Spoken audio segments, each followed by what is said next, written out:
ছোটবেলা থেকে চানাচুর বলতে আমার একটাই পছন্দ, মুখরোচক, স্বাদে স্বাস্থ্যে। ভালো খান, সুস্থ থাকুন। মুখরোচক, ভালোবাসার ৭৫ বছর।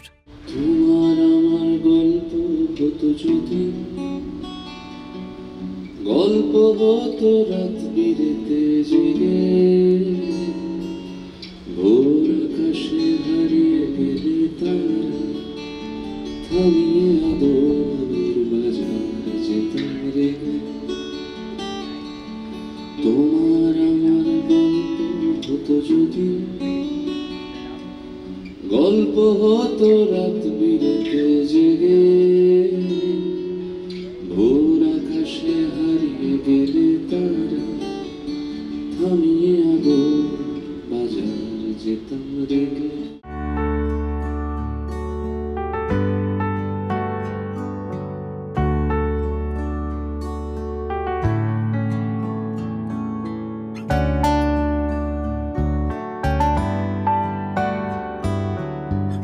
বাংলা সিনেমা যদি আবার এই ধারায়, বহুকাল আগে এই ধারা বাংলা সিনেমা শুরু করেছিল ভারতবর্ষে,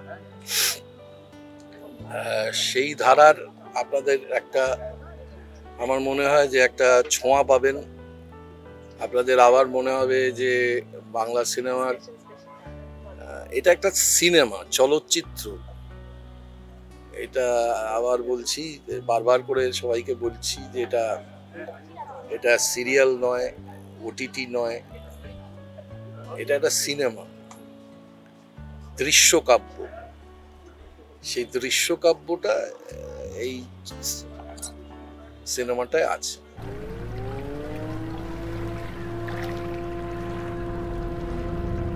আমার মনে হয় না এটা খুব কষ্টকল্পিত। আমার মনে হয় অনেক মানুষই আছেন এখানে কলকাতা শহরে, এবং আপনাদের মধ্যেও অনেকে আছেন যারা মাঝে মধ্যে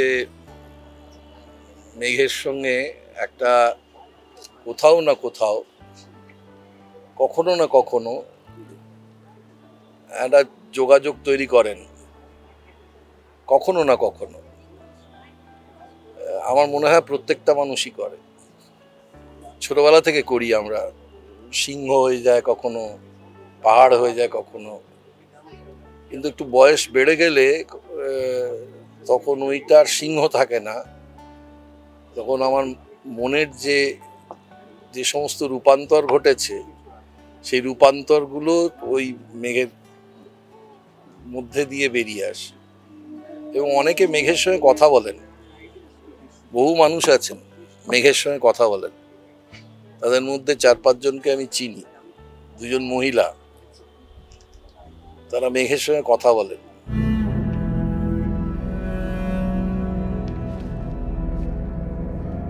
এই লোকটা মেঘের তাড়া খায়। আমি তখন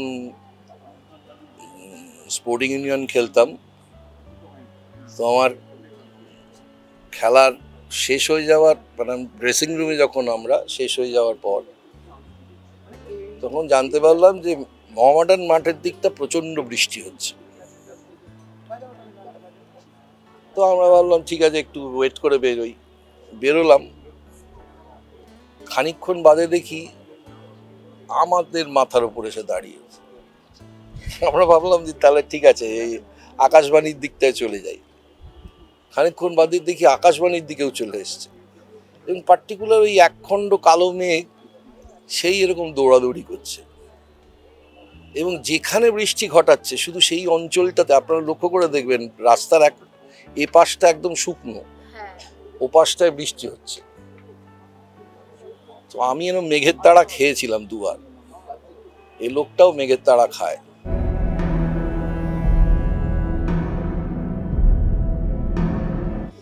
দেখুন, নির্বাক বলে কিছু হয় না, সংলাপ নেই বলেও কিছু হয় না। এই মুহূর্তে আপনারা চুপ করে আছেন, আপনারা কি আদতে চুপ করে আছেন? কেউ চুপ করে নেই।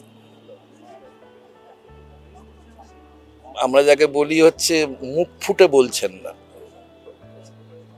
আমরা অভিনেতাদের মানে শিক্ষার জায়গা থেকে দাঁড়িয়ে আমরা এই বিষয়টাকে বলি হচ্ছে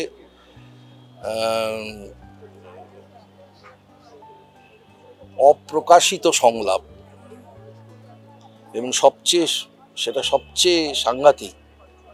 সেটা যদি আপনার মনে হয় যে এটা বড্ড বেশি হয়ে গেল বা এটা বড্ড কম হয়ে গেল, সেটা সবচেয়ে সমস্যা।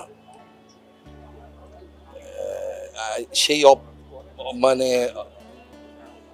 অপ্রকাশিত সংলাপটা শুধু যে আপনি শুনতে পাচ্ছেন তা নয়, আর দেখতেও পাচ্ছেন।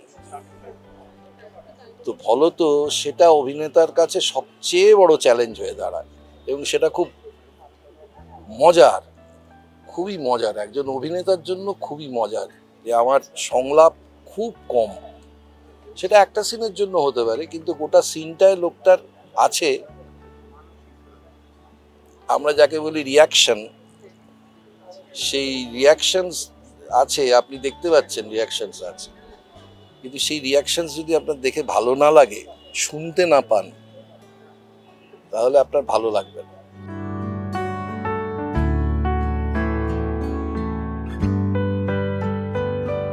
ইতিমধ্যেই মানিকবাবুর মেঘ বাংলা ছবির একটা খুবই মানে কি বলবো, খুবই সম্মানীয় জায়গায় নিয়ে গেছে বাংলা ছবির নাম।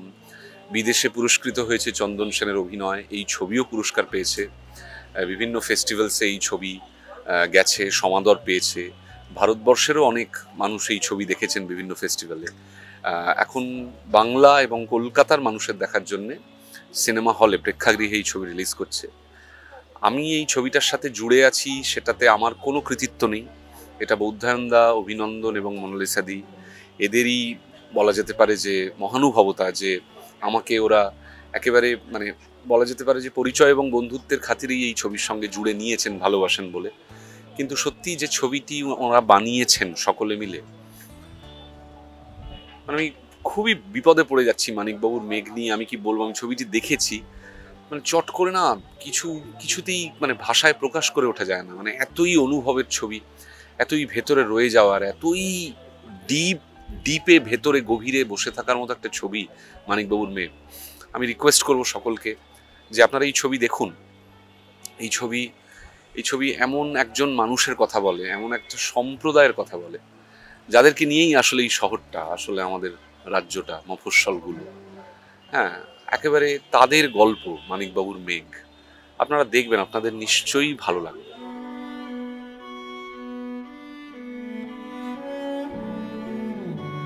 আন্তর্জাতিক প্রাপ্তি ছাড়াও যখন কিফে মানে কলকাতা চলচ্চিত্র উৎসবে ছবিটি দেখানো হয়, তখন আমরা একটা অমায়িক সাড়া পাই। 3বার স্ক্রিনিং হয়েছিল। লোকে নন্দনে মনে আছে, লোকে দাঁড়িয়ে বসে ভিড় করে ছবি দেখেছে। যে ভালোবাসা পেয়েছিলাম তখন থেকে ইচ্ছে ছিল, 2022 থেকে ইচ্ছে ছিল যে পুরস্কার ছাড়াও ভালোবাসার পুরস্কার, যেটা মানুষের সবাই দর্শকের পুরস্কার, তো সেইটার আমাদের ইচ্ছে ছিল যে সবার প্রেক্ষাগৃহে মুক্তি যদি পায় মানিকবাবুর মেঘ খুব ভালো হয়। অবশেষে পাচ্ছে। তো আশা করব তখন যেমন কলকাতার সবাই মন ভরিয়ে প্রাণ ভরিয়ে মানিকবাবুর মেঘকে স্বাগত জানিয়েছে। এখন বর্ষা আসছে, বর্ষায় মানিকবাবুর মেঘের আগমন ঘটছে কলকাতা শহরে। তো অবশ্যই আশা করব সবাই দেখবেন, ভালোবাসবেন এবং সবাইকে বলবেন।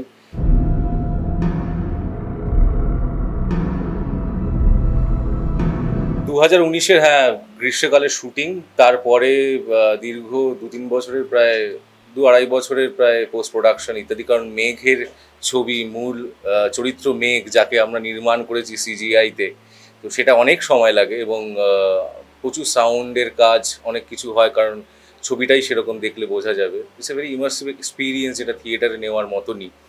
সেই জন্য আরও থিয়েট্রিক্যাল মুক্তিটা খুব ইম্পর্টেন্ট। তো কোভিড ইত্যাদি ওই সময় তো অবশ্যই মানে ওই সময়টা আমরা পোস্ট প্রোডাকশনেই ব্যস্ত ছিলাম, এবং কোভিড শেষ হওয়ার আগেই আমাদের ইউরোপিয়ান ওয়ার্ল্ড প্রিমিয়ার, যেটা Tallinn Black Nights Film Festival হয়, তখন কোভিড চলতেই আমরা যাই ছবি পৃথিবীর কাছে প্রথমবার দেখাতে, এবং তারপরে তো একটা বিশ্বভ্রমণ চলেই ছবি নিয়ে। তো এই আর কি, কোভিডের মধ্যেই মেঘ নিয়ে ঘুরেছি, মেঘ বানিয়েছি এবং মানিকবাবুর মেঘের নির্মাণ হয়েছে।